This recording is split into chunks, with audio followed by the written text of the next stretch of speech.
Good afternoon, everyone, and thank you so much for joining us for our MTW waivers meeting. Today, we will go over some ground rules for the meeting. We'll do introductions. We'll provide some background. We will then talk about our standard MTW waivers, our agency-specific waiver. We will then open it up for comments and questions from participants, and then we'll talk about next steps. First, some ground rules. This meeting is being recorded, so staff can review comments later, and the staff presentation portion of the meeting will be posted publicly after this.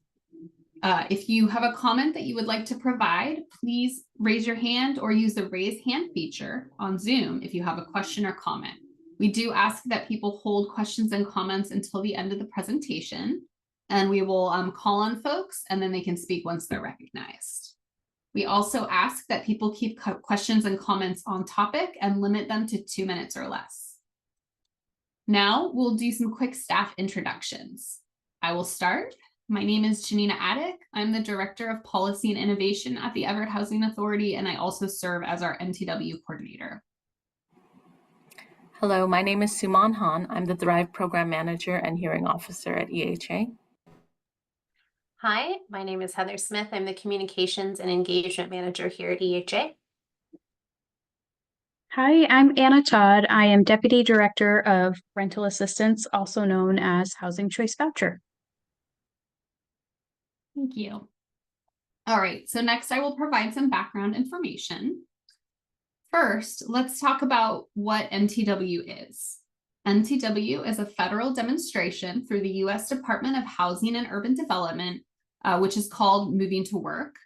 At EHA, we have renamed our program Making Things Work to better reflect the breadth of opportunities that the demonstration provides to our agency.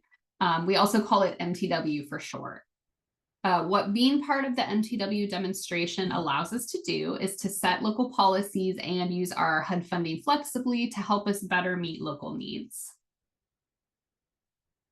Next, I'll talk about the strategic objectives for the MTW demonstration. These are federal objectives for the demonstration that we had to commit to as part of being a participant. The first is cost effectiveness with the use of our federal funding. The second is to help families become self-sufficient and decrease their need to receive housing assistance. And the third is to increase housing choice.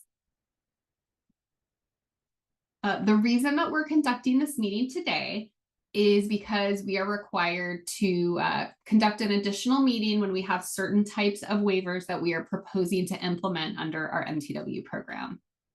So in this meeting, we'll be presenting a new agency-specific waiver, that will be proposed to HUD as part of the amended MTW supplement that we are currently under public comment on. We do not have any safe harbor waivers to propose at this time. So now I will talk about the new proposed waivers. So this year we have 3 agency-specific waivers that we are requesting approval on as part of this amendment to our MTW supplement that we will be submitting to HUD in October with an expected approval date and implementation date of January 1st, 2025. All of these changes that we're proposing are related to HUD initiatives that we are required to implement, and we are using our MTW flexibility to try and make these HUD requirements work better within our local conditions. The first waiver is with regard to a requirement from HUD that we have to provide payment standards based on zip codes instead of for the whole county. Payment standards are the amount that the housing authority can pay for combined rent and utilities for households by bedroom size. It's the maximum amount we can pay.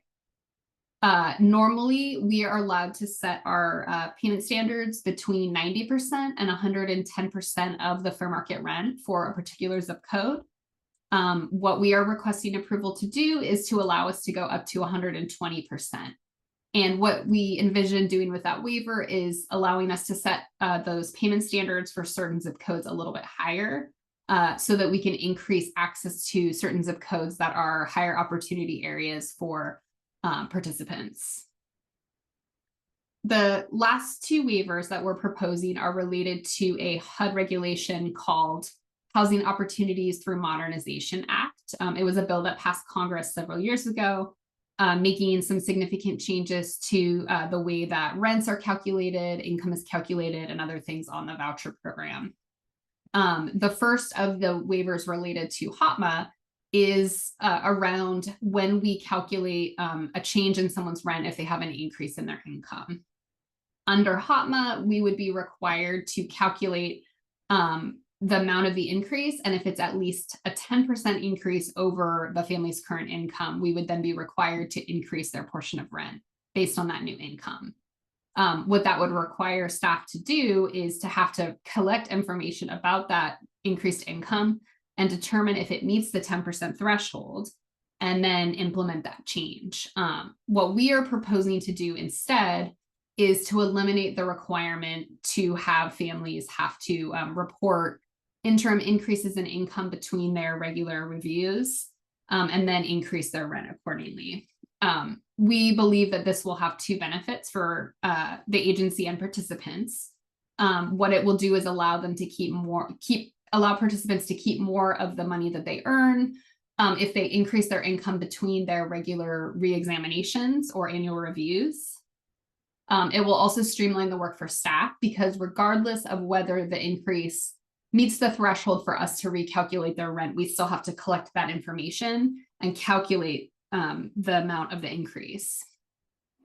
And just to chime in, allowing the participants to keep the increase in their income until their next recertification is one way that we are forwarding MTW's tenet to help people achieve self-sufficiency. So if they don't immediately have to give up 30% of the raise they've managed to get, we're hoping it will help encourage them to continue raising their income, Thank you, Suman. The third waiver, which is also related to HOTMA, is with regard to medical expense deductions. So currently on the voucher program, elderly and disabled families who have medical expenses can have certain amount of those medical expenses deducted from their income. The threshold is 3%. So if they have expenses that exceed 3% of their income, the full amount of that that expense above 3% is deducted from their income. Under HOTMA, we would be required to increase this over time, over a couple years, to 10%, which means that we would only be able to allow participants to deduct medical expenses that exceed 10% of their income. And then if someone has a hardship, there would be a temporary reduction in that threshold. And then we would have to track that temporary reduction and phase them back into that full amount over time. Instead, what we are proposing to do is to set the medical expense deduction at 5% with no phase-in and no hardship. So what this will allow us to do is eliminate the requirement for participants to have that threshold increase all the way up to 10%. So instead, we will keep it down at 5%, which is a slight increase over the current amount that we are required to have. Secondly, it will also be easier for staff because we will not be required to track the phase-in or any hardships or temporary reductions in that threshold. That concludes the portion of the presentation where we talk about the waivers. Next, I will talk about next steps and also accept comments from the public. We will now open the floor for public comment. However, I see no participants in the audience, so we will move to the next steps portion of the meeting. So discussing next steps, after the conclusion of this meeting, this recording will be posted on our website.